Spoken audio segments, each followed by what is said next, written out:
Hey guys, this is Cam from 15, back out with another video for you guys, and I'm back with another One Piece manga chapter review for you guys. And yes, it has been a long while since I last did a One Piece manga chapter review.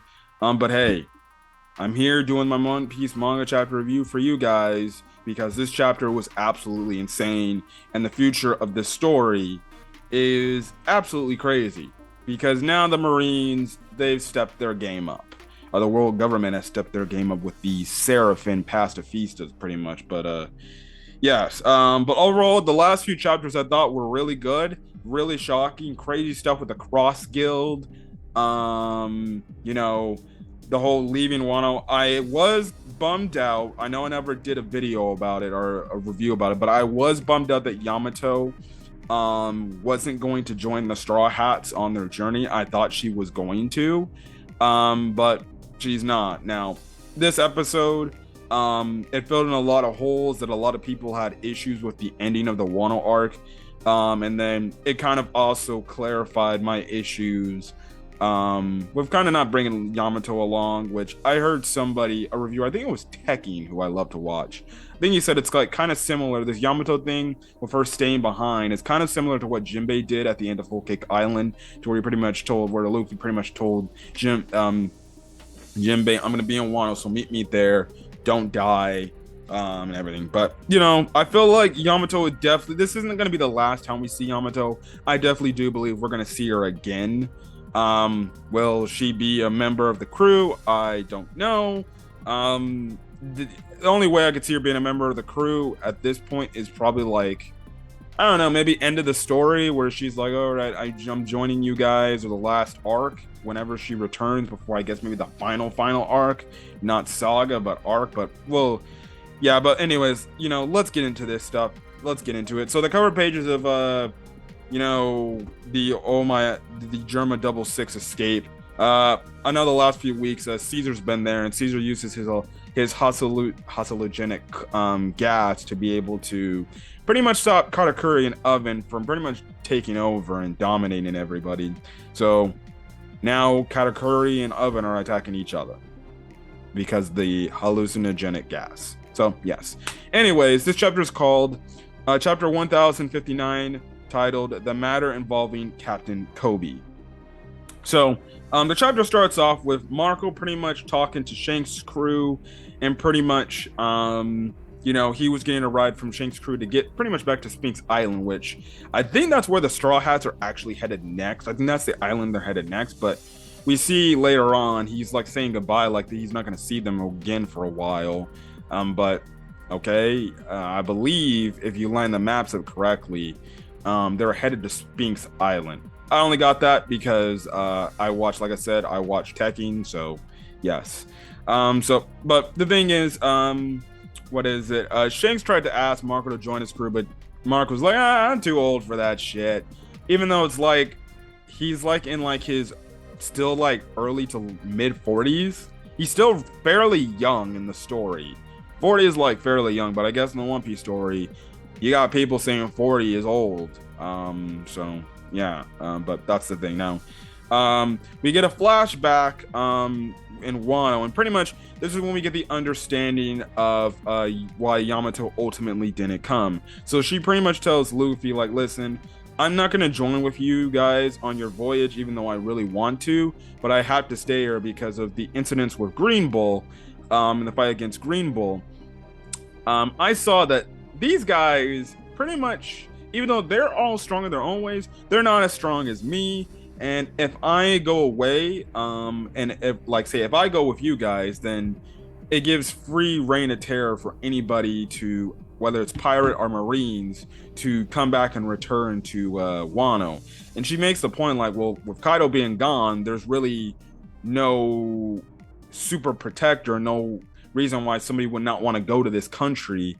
But if I stay here, I can be able to help Momonosuke train to get stronger because he's not strong yet. And then when the time comes to when I feel like Wano is safely protected, then I can probably find you guys and join you. But I want to join you guys and have that regret of like, I wonder how people in Wano are doing. Completely understandable.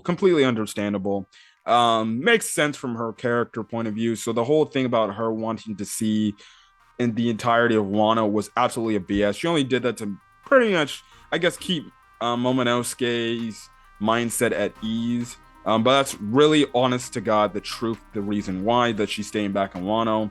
Albeit, Luffy was seemingly enough, he was fine with letting her on board. So Luffy was definitely open to having Yamato join the crew.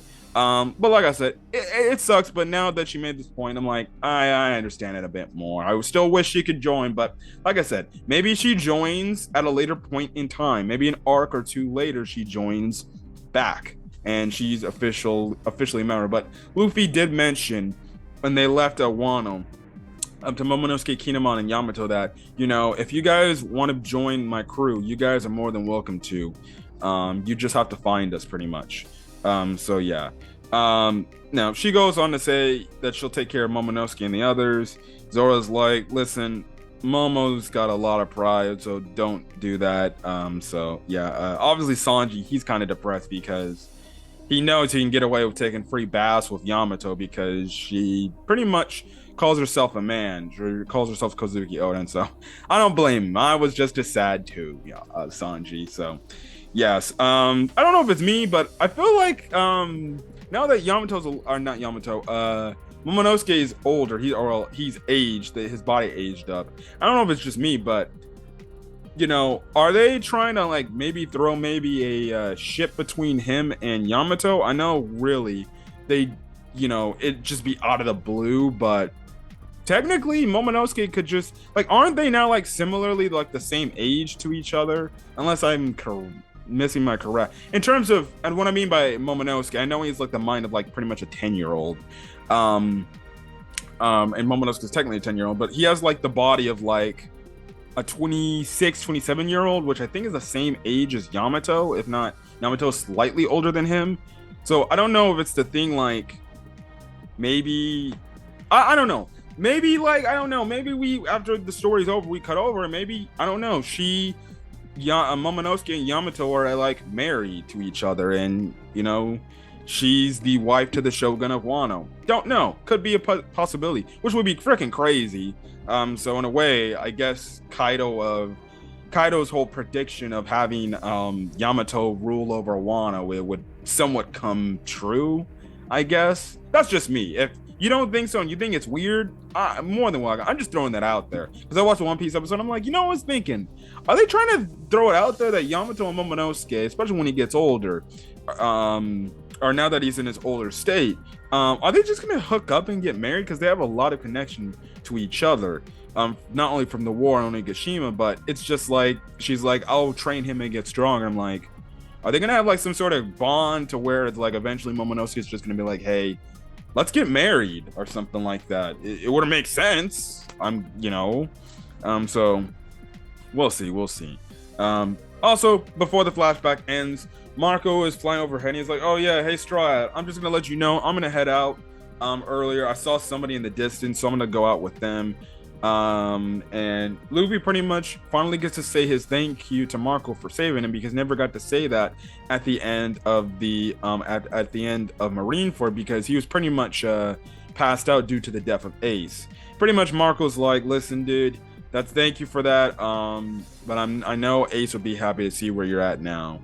And obviously we'll be like, oh really, you think so? I know he would, that's my brother. So yes, anyways, we get to the meat of this chapter and we cut over to Amazon Lily in what's currently going on there, and we cut over to Boa Hancock, and pretty much Boa is like, the Navy's gonna keep continuously coming back and back again to try to capture me. It would probably be a good idea to set up to sea, but maybe the good idea at this point is like, I should go find Luffy and marry him. And freaking Granny Neon is like, you always freaking think that out of everything. Listen, hey, at this point, it's not a bad idea. She goes out and she goes find Luffy, and she stays with Luffy. Because it gives her that added protection. Now that Luffy is technically an emperor, the Navy will still try to stop Luffy, but they'll be more wary of like, okay, we got to be careful when we encounter this guy. This guy's an emperor. So it honestly makes sense that, hey, maybe Boa could potentially join the crew. I wouldn't be mad at that. It still would give us a third girl on the crew, and that would give us another former warlord who we find out she has pretty much a billion berry bounty for Boa Hancock. So that's the thing. Anyways. Um, we get another flashback in this chapter, and if you remember, back at if you remember back during like before the fight on Onigashima, the whole warlord system was abolished pretty much. And we know that Kobe's whole brigade was on their way to stop Boa and capture her. So we take weeks earlier. Now, the Navy, again, were invading Amazon Lily, and pretty much they're making the mention of the fact that the Kuja pirates are pretty much fighting back. Now we see Vice Admiral Yamakaji, who we haven't seen for quite a while. I think we haven't seen him since freaking Ennis Lobby, bro, when the Buster call was happening. So yeah, now the comms are saying send the new Seraphim Pacifistas to the force. So that's kind of the whole thing. Now we see Marguerite is there, and she makes them mention like she can't fight this little girl her size. And all of a sudden we see the silhouetted figure firing off this blast. And the thing is, they make the mention like she looks like, and then it fires off this blast. And the interesting name of the silhouetted character is they got fire behind their back and they got wings. And when I first read the chapter, and I read the unofficials first, I'm like, hold on. That looks like King's Race. What the hell is going on here? And to make things even more crazier, as I read, I get to the next page. Lo and behold, Blackbeard's here to show up, and he's here to try to take Boa Hancock's pretty much her devil fruit abilities, her devil fruit powers, and that's why she's there. And I'm just like, okay, freaking Blackbeard's here.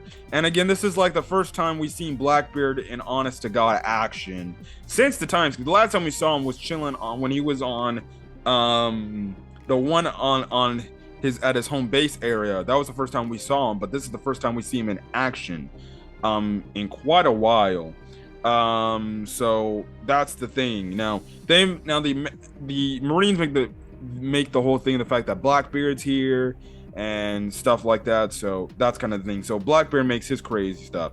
Now Kobe, he's there, and he's just like, it makes sense that some of the other pirates would eventually try to get the former warlords to potentially join their crew, to have them join them.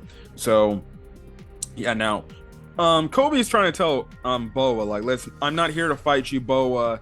Just come with me and we can protect you. We're just going to take you into custody and we'll make sure you're okay. And pretty much Boa is against this because we know she's already knows what it's like to be in slavery, enslaved, be held in captivity, or go to custody for, I guess in her way, the unlawful reasons, even though the time she did get captured when she was a slave was for unlawful reasons. To the Navy, it is, but really, honestly, she doesn't really do anything. She kind of, honestly, if you ask me, Boa doesn't really do anything. She minds her own business. The only reason why she became a warlord is so the Marines didn't come after her. It makes sense. Like, they really don't do anything. But anyways, Boa Hancock is like, listen, I don't follow no man's orders. I'm not going with nobody at all. And all of a sudden, you know, we come back to Blackbeard, and some of his men are like, save us, Commodore Teach. You have to save us. This is crazy. You know, and freaking Blackbeard is like, what the fudge? You know, he goes and say, white hair, brown skin, black wings. And all of a sudden, we see this individual holding a sword that looks similar to Mihawk's. And Blackbeard is like, wait, what the hell? This one kid beat you all? And this kid with Mihawk's sword charges at Blackbeard. And when they clash, Blackbeard actually has to hockey up his hand to use it. And he's which is absolutely insane. So these things are strong. And we know, and I later know that these Seraphins are pacifistas. Which I'll get to at the end of the chapter. But just to see that these pacifistas are making Blackbeard use hockey. Oh, these things are problems now. These things are problems now, and we'll get to that in a second. So, yes, that's the thing. And even Blackbeard makes a mention like this is a pacifista, and the fact that Blackbeard has to hockey up his arm to stop an attack from a pacifista, that goes to show you something. Again, I'll go more in depth about it. And like I said, this pacifista actually makes a gigantic ass cut, and cuts like legit a good chunk of the Amazon lily, snake like rocks, in half pretty much. Crazy strong. So yes. Anyways, Blackbeard uses Black Hole and pretty much pushes the pacifista away. In the meantime, Boa Hancock's using Slave Arrow. You got Marines and Blackbeard members turning to stone. We see Yamakaji, Helmeppo is turned to stone. And the thing is, Kobe's trying to tell the pacifista to stop right there, because you're going to shatter everybody to stone. And all of a sudden, right before it looks like Boa Hancock is going to use Perfume Fever on Kobe, Blackbeard grabs her, and pretty much, the thing with Blackbeard, if you're a Devil Fruit user, when he gets a hold of you, he can nullify your Devil Fruit abilities. And pretty much, we see how big Blackbeard is compared to Boa Hancock, as well as the fact that Kobe's watching this right then. So we get the bounty number for Boa Hancock. Her bounty is 1.659 billion berries. So yeah, she's in the billion range. And we also see how Marshall D. Teach Blackbeard got a bounty increase. We don't know how he got a bounty increase, but he got a bounty increase because the bounties were revealed a week or two ago. And he got a bounty increase, and it's up to 3.996 billion. So yes. Anyways. He also Boa Hancock managed to turn Black Teach's admirals to stone as well. And pretty much Blackbeard's like, it goes to see how the your title is not for show. And she's like, and he's like, zah. So yes, listen, I'm gonna take your power and everything. And pretty much Boa's like, this power is nothing without my beauty. And pretty much she goes to make the mention, if you kill me, pretty much everybody will stay petrified and stay in stone, because guess what? That's their lust over me. So the next wielder of the fruit won't be able to undo that. So yeah. Now that's the whole thing. Now Blackbeard makes a mention of the fact of, he's like, this isn't getting us anywhere, is it, Kobe, the hero? You helped me back in that Rocky Port incident. Thanks to you, I was able to topple Wang Zi, making me the boss of Pirate Island. So apparently that we get information told to us that the reason why Blackbeard was able to take over Pirate Island was the fact that he had help from Kobe, and they took down one of the Rock's crew members, Wang Zi, which is absolutely crazy, insane. So anyways, the thing is, Blackbeard's also making it to Boa, is like, you see, if I let you go, what is it that you're just not going to turn me to stone? And the thing is, Kobe's trying to talk with Blackbeard's like, listen, just don't kill her, because I gotta keep my men alive and everything back to normal. And pretty much Boa's like, listen, if you do that, if you let me go, I'll free your men. But obviously, like I said, Blackbeard's obviously a cunning individual, and he's smart. He's like, please, I'm not gonna let you go. You're just gonna turn us to stone. So why would I do that? So yeah. Anyways, Blackbeard's like, well, it seems like I'm just gonna have to kill you. But Kobe's like, please don't do it, and everything. Then all of a sudden we get another twist. Rayleigh ends, yes, Dark King Silver's Rayleigh absolutely shows up. And this shocks Blackbeard. He's like, Rayleigh, what the fudge? Oh, and he's like, oh shit. And pretty much Rayleigh's like, listen, I don't want to get my hands dirty, but please put her down. He also tells Hancock, please unpetrify everybody. I'll make sure I'll handle this right now, right here. And things like that. So we cut back to the present timeline, the present day, with where the chapter last left off, where we saw Boa Hancock after saying like I should marry Luffy. Anyways, pretty much we find out that everybody is still alive. They're just wounded and everything. They're recovering from the wounds. Now we see Shocky is there. Now Shocky goes on to say progress always causes trouble for someone. Vegapunk Sea Prism Stone paddle ships mean the calm belt isn't safe for us as it was before. And Granny Neon is like the Navy Siege, their new weapons, Blackbeard's arrival. I thought there was no way we were gonna get out of this. Now, next to Shocky's title, we find out that she was the Amazon Lily Pirate Empress from 2 generations ago.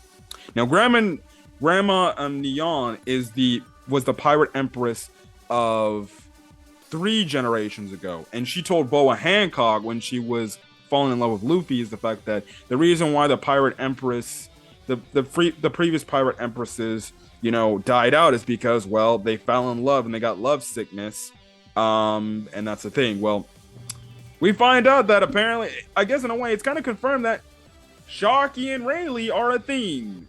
The reason why she stopped being Pirate Empress and she went out to find who she was in love with, she went out and she followed Rayleigh because she's in love with Rayleigh. Makes sense because back when they were first knowing each other, you had a feeling like these 2 characters had some sort of connection to where it's like they must be some sort of item together. So insanity. So people's predictions, if you ship Shocky and Rayleigh, well, there you go.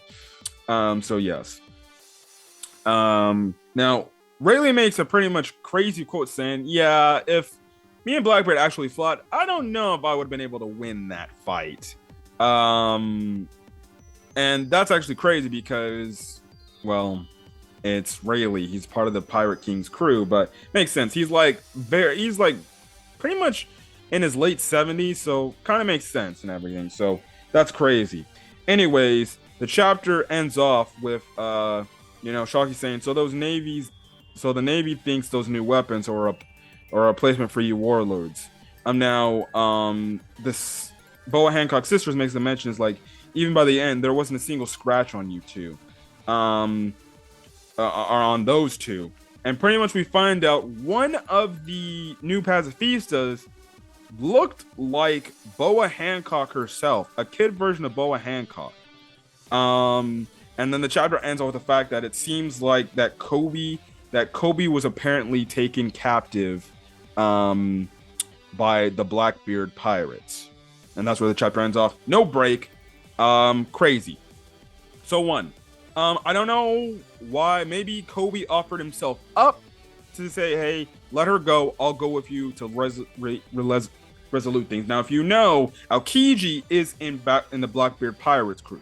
He could be another member of SWORD that maybe is just looking secretly and what is Blackbeard doing. So maybe Kobe knows that, and this is his chance to meet up with Aokiji and tell him what's going on. Like I said earlier about Boa Hancock potentially maybe going out to sea, finding Luffy, makes a lot of sense now that the Navy are pretty much after her, and it's especially with the fact that Shocky makes the point like, well, now that you have these paddle boats, these paddle ships that can just pretty much go through the calm belt, makes a lot of sense as to why this Amazon Lily isn't safe. So listen, if Oda is making a point to where, hey, he puts Boa on Luffy's crew, I am not mad at all. I would be cool with that. Now let's get to the pacifistas. So the pacifistas, they are strong as shit, and apparently somehow Vegapunk has made pacifistas that have taken the form of the former emperors of the sea. On top of it, they have Lunarian DNA within them, and we already know pacifistas were strong and then on top of that, the warlord's strength.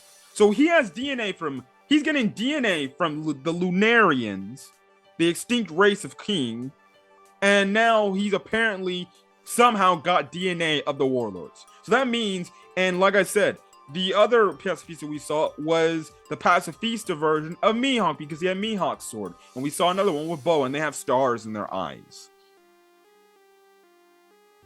Yeah. Now, you could say the Kuma pacifistas were probably some sort of prototype. And we saw how, at the start of the time skip, Luffy, Zoro, and Sanji absolutely defeated them with ease. When 2 years ago, back in the Saburi Archipelago where they're trying to escape, you saw how the Straw Hats could barely defeat one of those things. Now we got pacifistas that are pretty much able to have an emperor have to hockey up his own fist to just defend himself. And they got the freaking DNA of not only Lunarians, what is an extinct race, they also have the DNA sample of the warlords. So does that mean they got freaking a pacifista of Doflamingo, Crocodile, Weevil? What the hell? You know, Trafalgar Law? Dude, I don't know what's going on. This was some crazy ass revelations. These pacifistas are going to be a fucking problem. They are going to be a problem, and these look like these things are going to be very hard to beat. So the Navy just stepped their game up in a way where it's like, oh shit, now we know. It's like, because at that point I was like, what the fuck are the Navy gonna do? Only the admirals could probably do something, and then they gave us these new pacifistas, these Seraphin pacifistas, and it's like, okay, yeah, okay. And you have to wonder, maybe they don't have DNA of just the warlords. What if they have DNA of other pirates? What if famous pirates? What if there's a pacifista out there Vegapunk's making, and it's a pacifista of Gold Roger, bro? That would be absolutely insane. We could have a freaking pacifista of Luffy himself. I don't know what Vegapunk's cooking up in his lab or something, but holy shit. This is a problem, and the Marines just stepped their games up. And man. I don't know where the story's going to go, but shit. This is getting absolutely crazy, and I'm loving where the story's going. But anyways, guys, that's my thoughts on the most recent One Piece chapter. If you guys like the video, leave a like. Put in the comment section your thoughts on this week's manga chapter for One Piece, as well as hit that subscribe button if you want to get more One Piece content, whether I'm talking about the anime or the manga. As well as hit the subscribe button if you want to get more any other anime content uploaded to the channel. So then, guys, stay safe out there and have a great rest of your Sunday. Until then, guys, peace.